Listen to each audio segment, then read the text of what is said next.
Boa tarde, gente. Boa noite. Meu nome é Olavo, tá? Eu tenho o mesmo nome do meu pai, e então o pessoal me chama de Olavinho, de Lavinho, que é o diminutivo.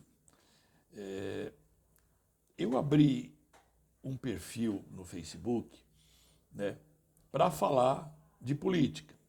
Na verdade, para linkar com esse canal que tem o mesmo nome, né, PT até morrer, para falar sobre política, sobre a esquerda, sobre o PT, sobre o governo do PT e tal. Até aí, normal. Uma coisa que eu gosto, que eu sigo desde 72, né, política. E aconteceu um fenômeno interessante.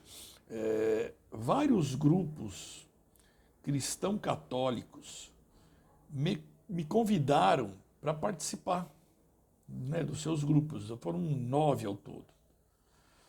E eu acho interessante porque eu tenho um perfil no Facebook, um perfil particular, né, com meu nome, há 13 anos, né, e eu nunca fui convidado.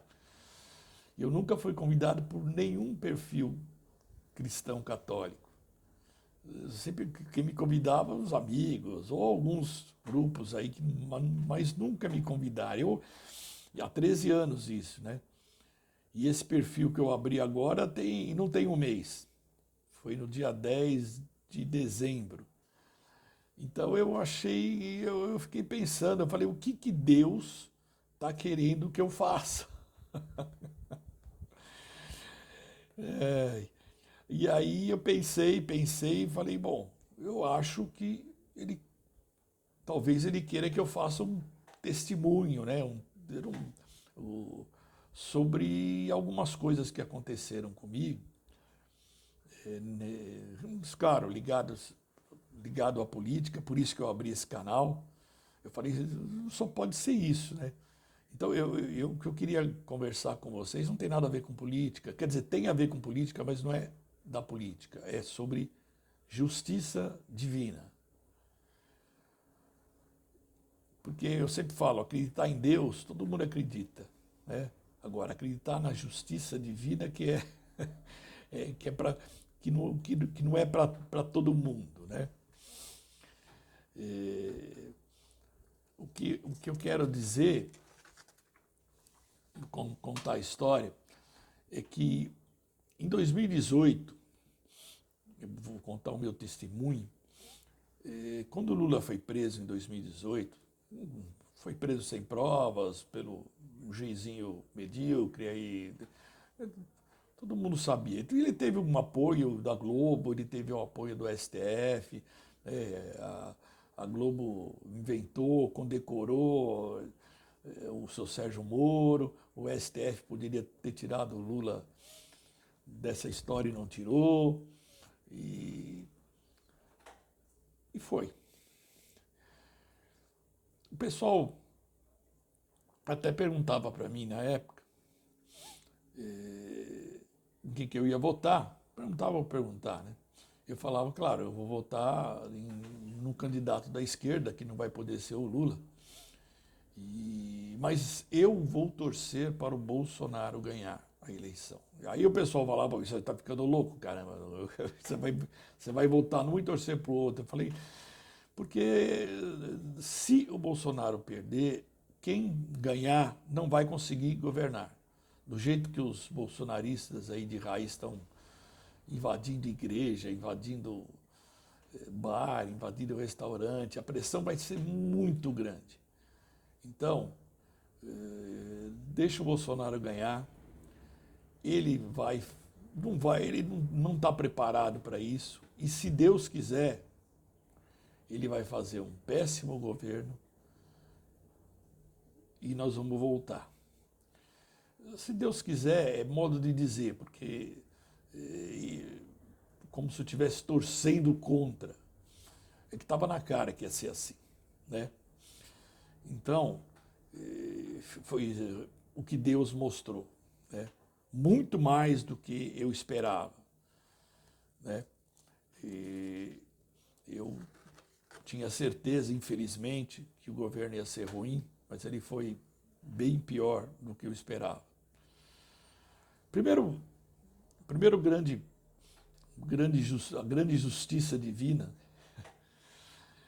foi a eleição do Bolsonaro. Poderia ter sido outro, porque quando o Lula foi preso, a ideia não era que o Bolsonaro ganhasse. A ideia do sistema de tirar o Lula da jogada era que outra pessoa ganhasse, né?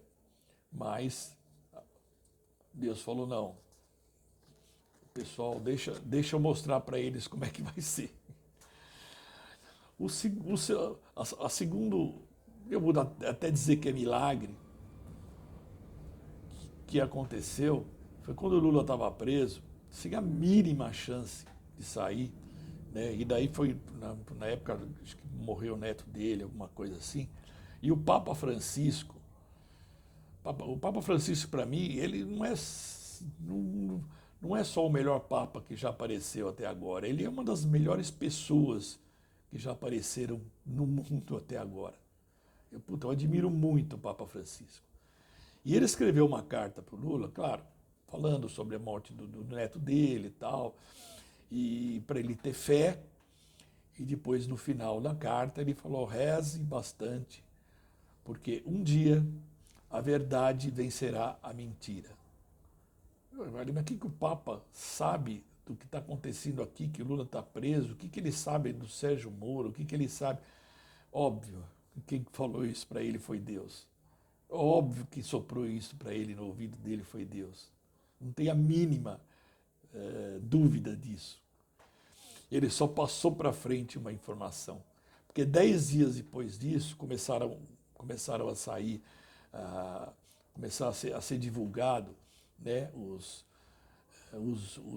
áudios do The Intercept, os áudios das falcatruas do Sérgio Moro, que era o juiz, com o Dallagnol, que era o promotor, né?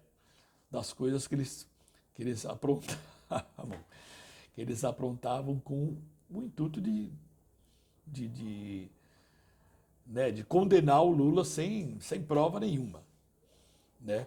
E aí, pô, isso aí foi passado por um hacker, e aí veio uma coisa interessante. Era um hacker de Araraquara, que ele desenvolveu como entrar no Telegram, né, que os juízes usam isso, porque ele tinha um juiz lá em Araraquara que ele achava que o juiz perseguia ele e tal, e ele entrou no Telegram do juiz e não descobriu nada. Então, só que daí eu falei, já que eu estou aqui, eu vou entrar no Telegram tal do Sérgio Moro. E entrou. Não que ele fosse contra o Sérgio Moro, ele era lavajatista, inclusive, ele acreditava na Lava Jato. Ele entrou para descobrir quem que o Sérgio Moro tinha, estava inspecionando, quem que seria o próximo, tal, só para ele saber antes. E aí ele descobriu todas essas falcatruas e passou isso para frente. Bom, se isso aí não é um milagre, eu não sei o que é milagre. Se Deus não colocou isso, uma coisa, eu não sei o que é, né? Então, esse foi o segundo milagre. E depois, é claro, depois de tudo isso, aí o Lula foi eleito, né? O Lula, o terceiro governo dele e tal. E ele voltou para a presidência. Agora, o Lula é cristão católico, sempre foi. Nunca usou isso para em termos politiqueiros, né? Isso é uma coisa pessoal, sempre falou isso. Ele sempre falou que o Estado tem que ser laico e as pessoas têm que ter a liberdade de escolher aquilo que elas devem acreditar, né? Ou seja, na sua própria crença. Agora, só para terminar, gente, Sabe, Deus é amor, Cristo é amor. A palavra amor é a coisa que a gente mais ouve numa pregação, numa palavra, num sermão cristão. Evangélico, católico ou espírita, tanto faz. A palavra amor, se me perguntasse assim, defina a Bíblia, em uma única palavra, eu iria definir como amor, né? E aí você pega 4 anos de Bolsonaro, ele nunca falou a palavra amor, nunca. Em compensação, né, o diabo, que é o pai da mentira, o diabo que se alimenta do ódio, né, das pessoas, é aquilo que o Bolsonaro mais fazia. Mentia, era a favor da tortura, propagava o ódio. Então, aí eu fico pensando, né? Eu nunca vou entender por que grande parte, né, dos cristãos evangélicos votaram nele. Isso eu nunca vou entender, gente. Isso eu nunca vou entender.